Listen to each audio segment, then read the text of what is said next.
Halo, selamat datang di kelas C# Fundamental. Nama saya Erik Kurniawan dari Cloudemia. Pada kesempatan kali ini kita akan membahas chapter yang ketiga dari kelas C# Fundamental, yaitu tentang penggunaan tipe data pada C#.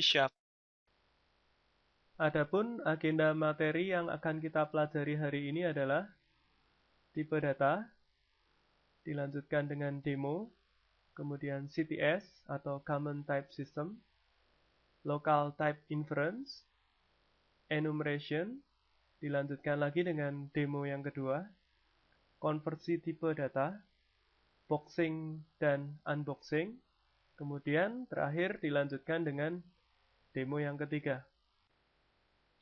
Pertama, kita akan membahas tentang tipe data yang ada pada C#. Terdapat dua tipe data yang ada pada C#, yaitu value type dan reference type. Tipe data value atau value type. Variabel yang bertipe value type disimpan pada lokasi memori yang bernama stack. Sifatnya non-garbage collected. Jadi, variabel dengan tipe ini tidak di-manage oleh CLR. Jika variabel sudah out of scope atau tidak digunakan lagi, maka secara otomatis tempatnya dapat di-reclaim oleh variabel yang lain. Value type sendiri diturunkan dari namespace system.valueType.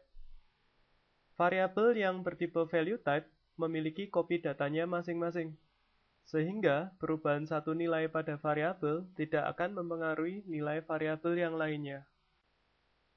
Yang termasuk ke dalam tipe data value type adalah tipe-tipe bilangan bulat seperti byte, short, integer, long, kemudian tipe-tipe karakter, tipe floating point atau bilangan pecahan seperti float, double, floating point untuk high precision seperti decimal, tipe boolean, enumeration types, dan struct types. Tipe data yang sudah kita pelajari sebelumnya mempunyai range nilainya masing-masing. Range nilai adalah kapasitas nilai yang dapat ditampung ke dalam tipe data tersebut. Seperti dapat kita lihat pada tabel berikut. Untuk kategori sign integer, di situ terdapat 4 macam tipe data, yaitu S-byte yang ukurannya 8 bit, dapat menampung nilai dari minus 128 sampai dengan 127. Semakin besar bitnya, maka range nilainya juga semakin besar. Contohnya adalah tipe long yang mempunyai bits 64.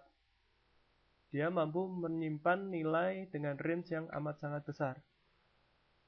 Perbedaan dari signed integer dan unsigned integer terletak pada kemampuan menyimpan nilai negatif.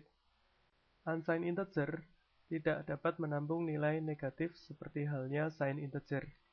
Unsigned integer dimulai dari 0, tapi kapasitas maksimalnya 2 kali dari signed integer. Selain integer, ada tipe data pecahan atau floating point, yaitu float dan double. Double memiliki presisi yang lebih tinggi daripada float, karena bitnya lebih banyak, yaitu 64 bit. Tapi, jika Anda ingin presisi yang paling tinggi, Anda bisa menggunakan tipe data desimal. Tipe data reference atau reference type. Berbeda dengan value type, reference type dialokasikan di lokasi memori yang bernama heap. Sifatnya adalah garbage collected. Jadi, ketika variabel sudah tidak mereferensi ke objek manapun, maka variabel akan ditambahkan ke dalam antrian garbage collector, sehingga tempatnya dapat segera di-reclaim oleh variabel yang lain. Secara object-oriented programming, reference type diturunkan dari system.object namespace. Jadi, dengan menggunakan reference type, satu objek dapat direferensi oleh lebih dari satu variabel. Perubahan nilai pada objek referensi yang sama akan mempengaruhi nilai pada objek lainnya. Ini sangat amat mirip dengan tipe pointer yang biasa Anda gunakan di C++. Yang termasuk ke dalam tipe data reference adalah class, interface, array, dan delegates. Untuk memperjelas perbedaan kedua tipe ini, maka saya akan membuat program untuk mendemokan kepada Anda. Pertama kali kita akan buka Visual Studio. Saya menggunakan versi 2008. Kemudian buat project baru dengan cara klik File, New Project. Kemudian kita pilih project type-nya adalah C#, kemudian Windows Form Application.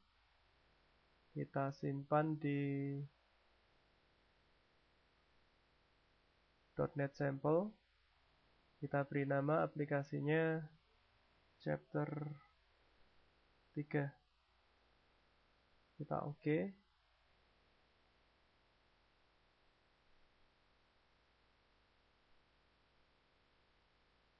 Kemudian di sana tambahkan satu buah button baru.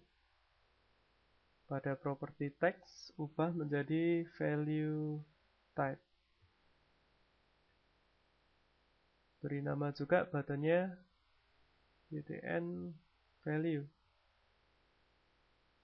Kemudian klik dua kali pada button tersebut untuk masuk ke event klik.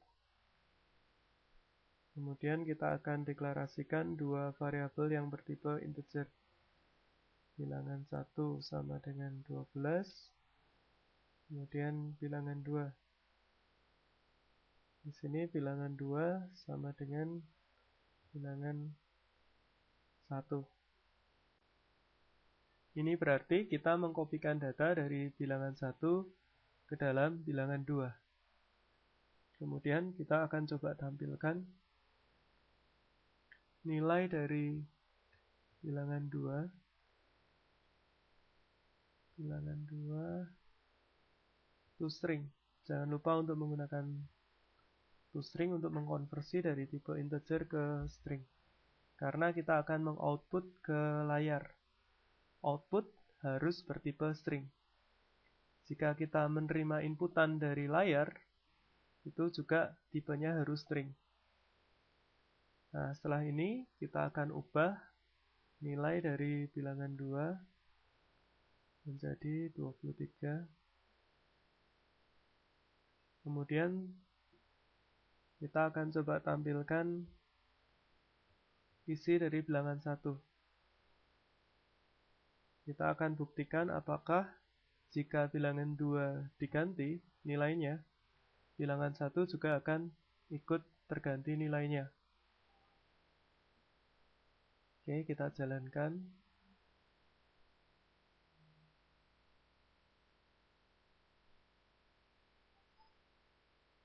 Nah, yang pertama, bilangan 2 sama dengan 12, nilainya sama dengan bilangan 1. Yang kedua, bilangan 1 tetap 12 ketika kita merubah bilangan 2 menjadi 23. Ini membuktikan bahwa ketika kita mengassign bilangan 2 dengan nilai bilangan 1, maka secara otomatis nilai bilangan 1 dikopikan ke dalam bilangan 2. Karena integer adalah value type. Maka ketika kita merubah nilai bilangan 2 menjadi 23, kita lihat bahwa bilangan 1 tidak terpengaruh nilainya. Dia tetap menampilkan 12. Nah, ini yang disebut sebagai value type. Kemudian kita akan tambahkan satu tombol lagi ke dalam form. Kita beri nama btn reference.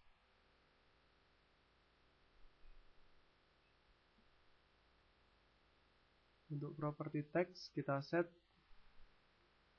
reference type. Oke. Kemudian sebelumnya kita akan membuat satu tipe kelas.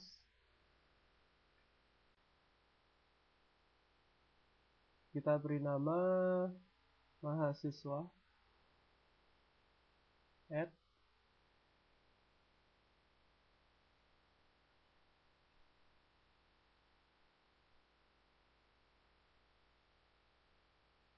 Oke.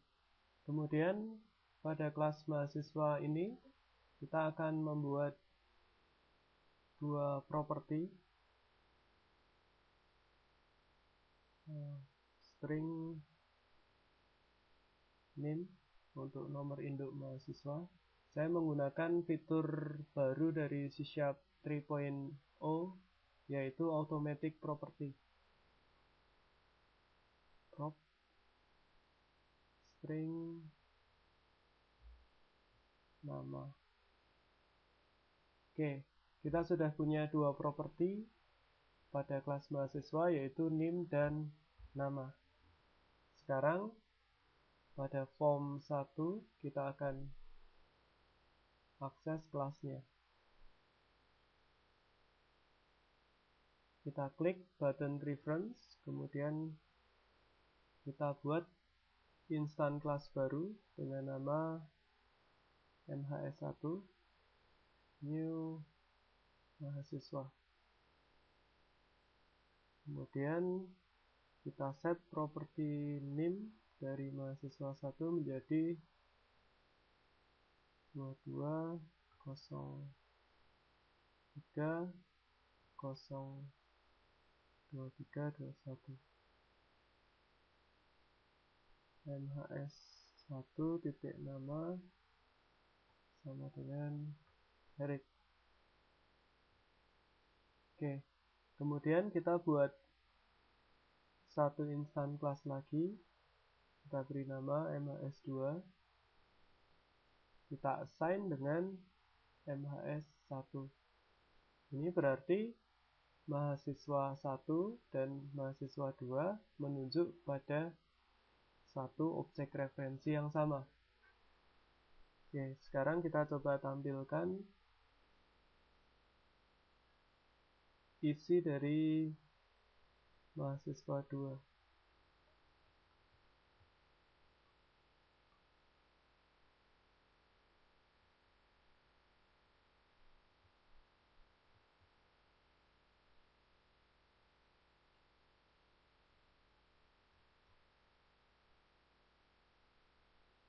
Kemudian kita akan rubah properti dari mahasiswa 2, properti nama menjadi Andi. Oke, setelah dirubah menjadi Andi, sekarang kita coba menampilkan isi dari mahasiswa 1.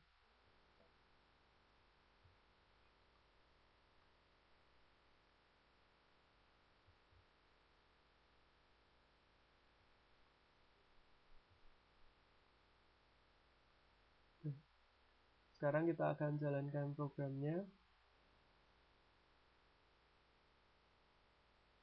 Nah, kita lihat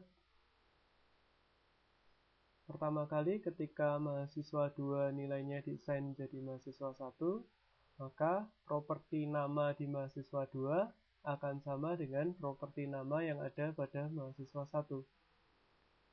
Ketika kita ubah properti nama pada mahasiswa 2, maka nama pada mahasiswa 1 juga ikut berubah. Nah, ini membuktikan bahwa mahasiswa 1 dan mahasiswa 2 memiliki objek referensi yang sama. Sehingga ketika kita merubah nilai dari mahasiswa 1 titik nama, maka mahasiswa 2 titik nama juga ikut berubah. Sebaliknya, jika kita merubah mahasiswa 2 titik nama, maka nilai pada mahasiswa 1 titik nama juga ikut berubah. Karena dua variabel tersebut mengacu pada satu objek referensi yang sama. Ini yang disebut sebagai reference type. Type system. CTS adalah bagian dari spesifikasi Common Language Infrastructure dari .NET Framework. CTS digunakan oleh semua bahasa yang mendukung .NET Framework, seperti Visual Basic, C#, G#, dan bahasa-bahasa lainnya.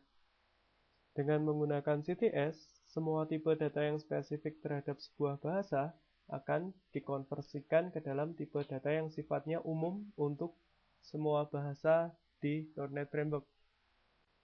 Jadi, apabila sudah dikonversikan ke dalam CTS, dan disimpan dalam intermediate language, maka string pada C# juga sama dengan string pada Visual Basic.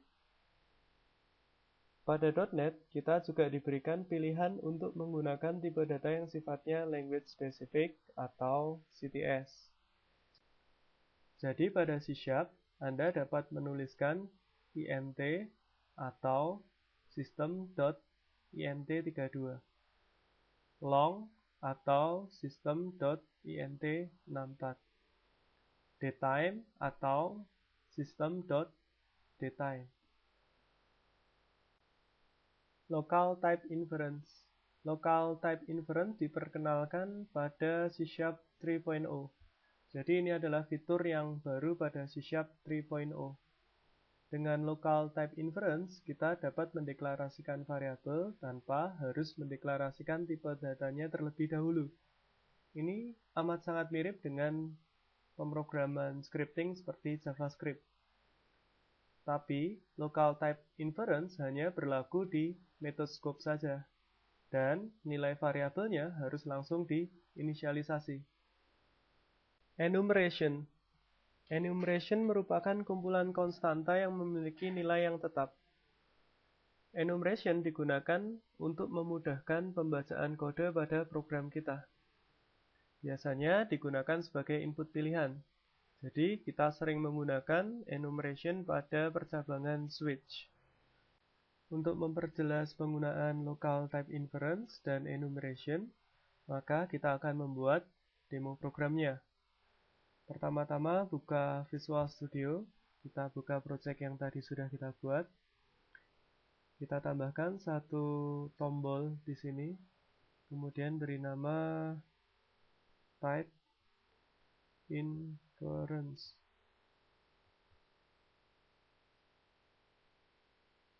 Beri juga nama buttonnya btn inference. Oke. Kita klik 2 kali untuk masuk ke event klik dari button inference. Kemudian kita akan coba deklarasikan variabel menggunakan Local Type Inference. Jadi kita tidak perlu mendefinisikan tipe datanya, cukup menggunakan keyword var. Var bilangan 1, kita beri nilai 12. Kemudian var nama, kita beri nilai Eric. Kemudian var check sama dengan true. Tambahkan juga var bilangan 2 sama dengan 12,5. Var tanggal sama dengan new date time 2004 04 05. Oke, kemudian kita akan cek tipe data dari masing-masing variabel. Message box show field 1 get type untuk mengecek tipe datanya, to string untuk ditampilkan ke layar. Message box show nama get type to string. Message box show check get type to string. Message box show build 2 get type to string. Message box show tanggal get type to string. Kalau kita jalankan programnya, kalau kita tekan tombol type inference, maka dapat kita lihat bahwa variabel pertama bilangan 1 yang kita assign dengan nilai integer, compiler langsung dapat menerka bahwa tipenya adalah integer 32. Variabel kedua kita isi dengan string Eric, compiler juga langsung tahu bahwa tipenya string.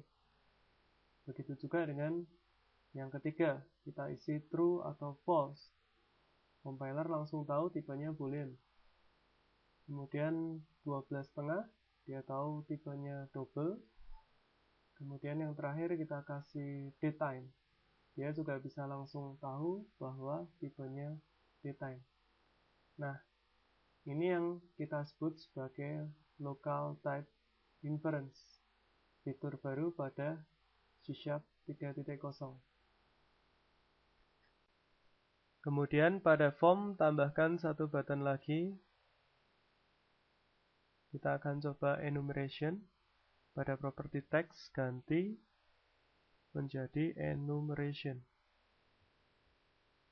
Kemudian property name juga harus diganti menjadi btn enumeration.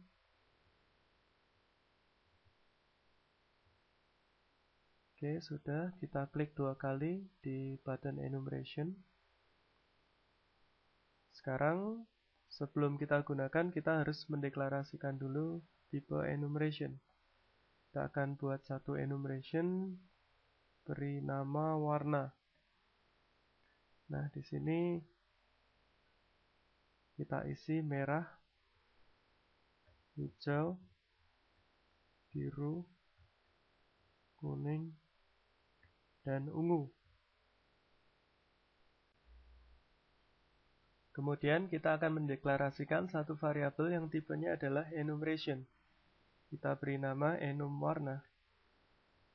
Kemudian kita inisialisasi hijau. Buat switch untuk selection, kita akan lihat warna apa yang sudah kita pilih.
Oke, kemudian kita akan jalankan.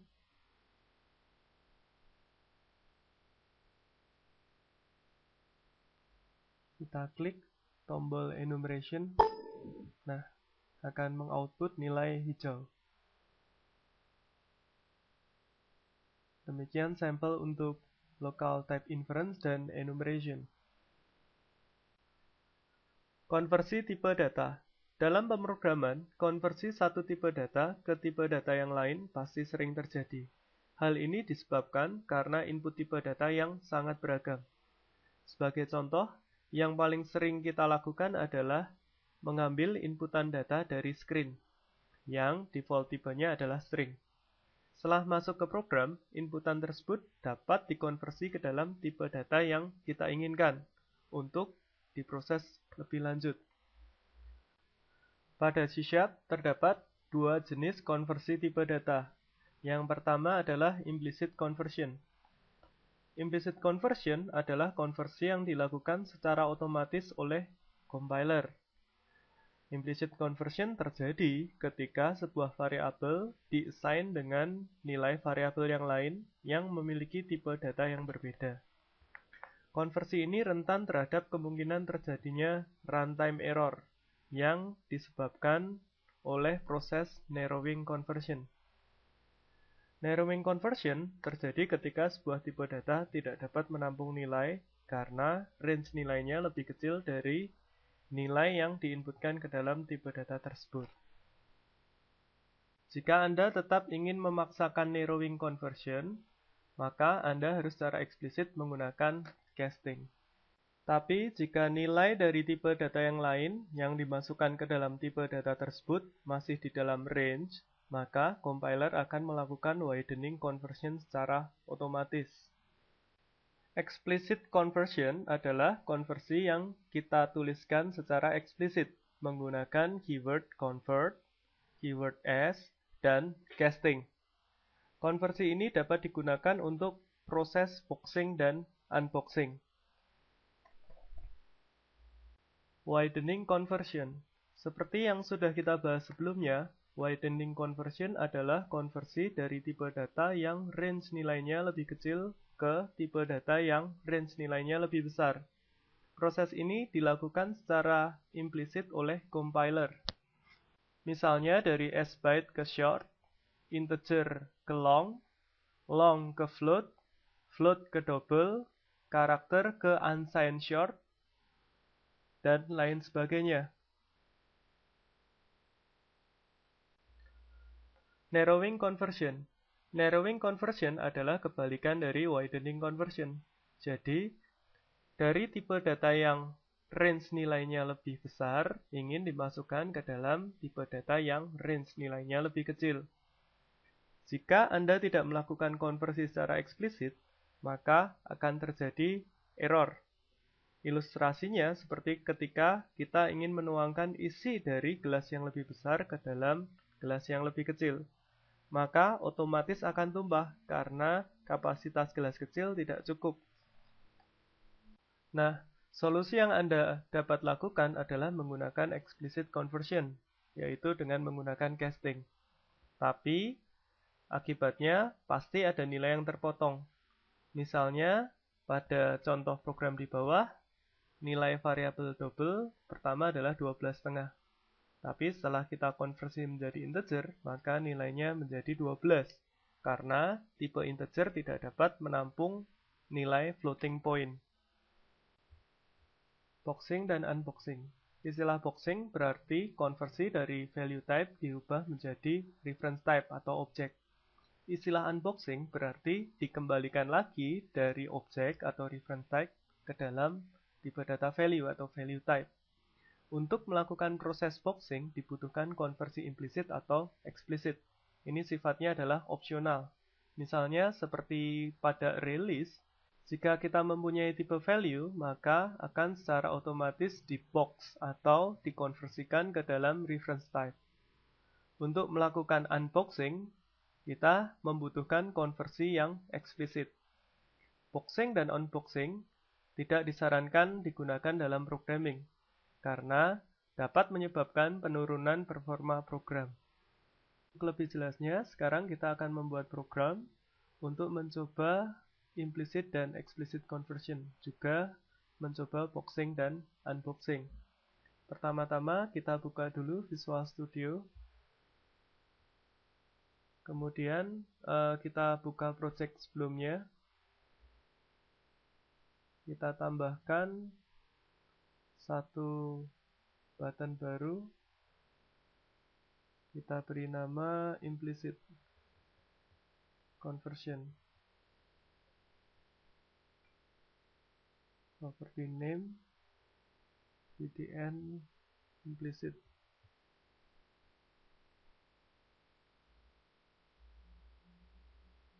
Oke. Kemudian kita klik dua kali. Pertama, kita deklarasikan tipe data bertipe integer.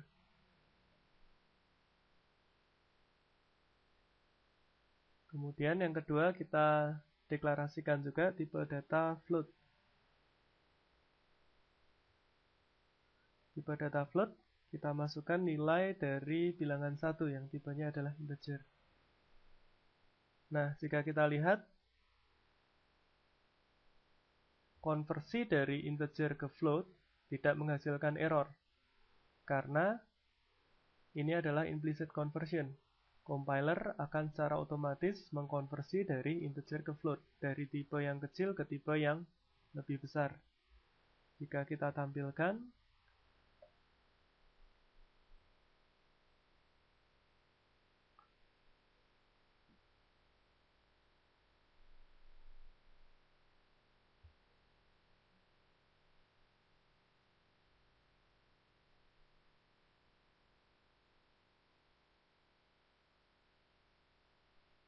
Nah, tidak terjadi error. Program dapat berjalan dengan baik. Ini yang disebut sebagai implicit conversion. Sekarang, bagaimana jika kita balik? Pertama, kita deklarasikan tipe float terlebih dahulu, sama dengan 12.5. Kemudian kita deklarasikan juga integer bilangan 1 sama dengan bilangan 2. Jika kita lihat, di situ terjadi error. Tandanya bilangan 2 ada garis merah di bawah variabel. Jika kita baca errornya, di situ ada tertulis cannot implicitly convert type float to integer. Jadi, compiler tidak dapat secara implisit mengkonversi dari tipe float yang range nilainya lebih besar ke tipe integer yang range nilainya lebih kecil. Karena tipe integer tidak dapat menampung nilai floating point atau nilai pecahan. Nah, jika kita ingin memaksakan untuk mengkonversi float ke integer, kita harus melakukan explicit conversion. Jadi, kita menggunakan casting. Nah, dengan casting, kita memaksa float untuk dikonversi menjadi integer. Kemudian kita akan tes setelah kita beri casting, apakah program bisa dijalankan.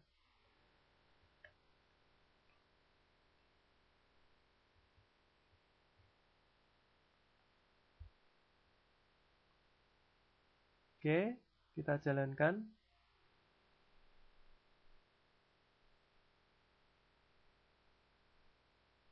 Nah, dapat kita lihat bahwa bilangan 1 dapat dicetak, di situ hasilnya adalah 12.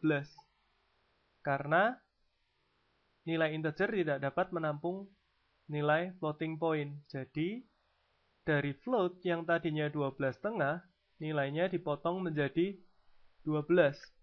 Karena nilainya harus dimasukkan ke dalam tipe integer. Nah, itu yang namanya explicit conversion. Jadi kita melakukan casting di sini. Baik, itu tadi adalah perbedaan antara implicit conversion dan explicit conversion. Sekarang kita akan mencoba proses boxing dan unboxing. Sebelumnya kita masukkan dulu satu tombol baru dalam form. Beri nama btn boxing. Kemudian pada teks beri nama boxing unboxing.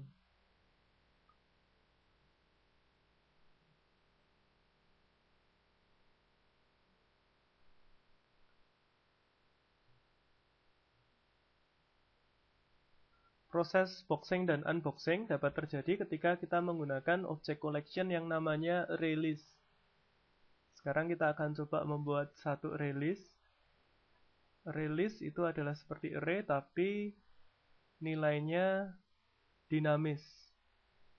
Jadi tidak seperti array yang statis, nilai dari ArrayList adalah dinamis. Untuk menggunakan ArrayList, terlebih dahulu kita using namespace system.collection karena kelas ArrayList berada di dalam namespace system.collection. Setelah itu baru kita dapat mendeklarasikan ArrayList di sini. ArrayList. Oke, kita beri nama array bilangan sama dengan new ArrayList. Kemudian untuk mengisi ArrayList, kita cukup menggunakan methods add. ArrayList sifatnya dinamis, jadi kita dapat menambahkan berapa banyak yang kita mau. Pada contoh di sini, saya akan menambahkan 3 buah saja.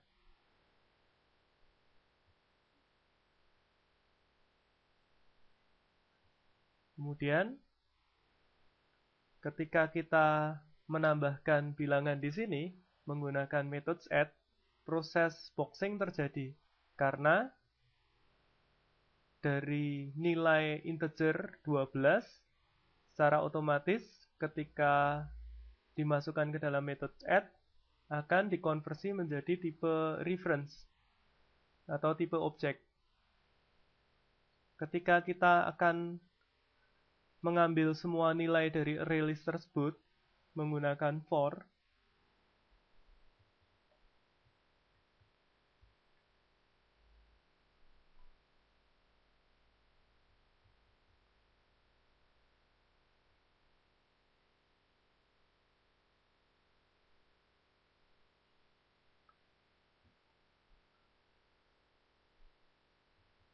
maka kita harus melakukan proses boxing. Bukan boxing, tapi unboxing. Jadi, merubah dari objek ke integer kembali menggunakan explicit conversion convert.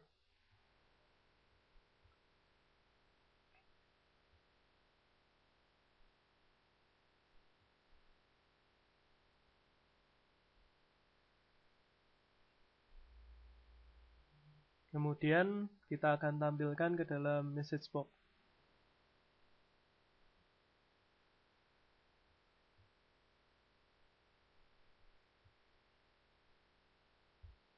Oke. Jadi proses boxing terjadi di sini ketika kita menambahkan nilai integer ke dalam array list. Dari integer dikonversi menjadi objek. Proses unboxing terjadi di sini ketika kita mengambil nilai dari objek.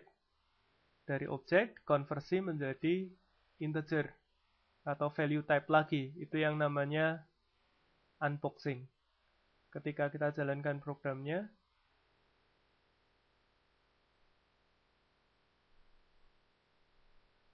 nah, semua nilai dari array list bisa kita ambil. Nah, array list di sini menggunakan boxing dan unboxing. Array list sudah tidak disarankan untuk digunakan karena boxing unboxing bisa menurunkan performa kerja program. Pada C# 2.0 ke atas sudah dikenal yang namanya generic. Ini juga bisa diterapkan pada objek-objek collection. Seperti contohnya adalah list. Dengan list kita bisa mendefinisikan tipe dari collection yang akan kita buat. Ini sering disebut sebagai strongly typed collection. Misal kita akan membuat sebuah list yang tipe datanya adalah string.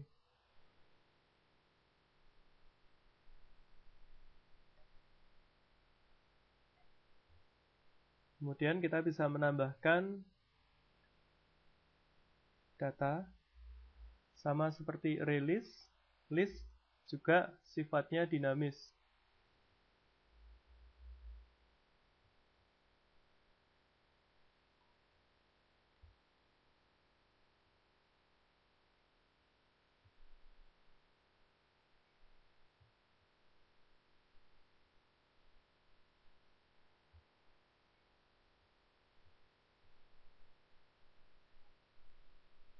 Untuk mengambil nilainya, kita bisa menggunakan statement for each.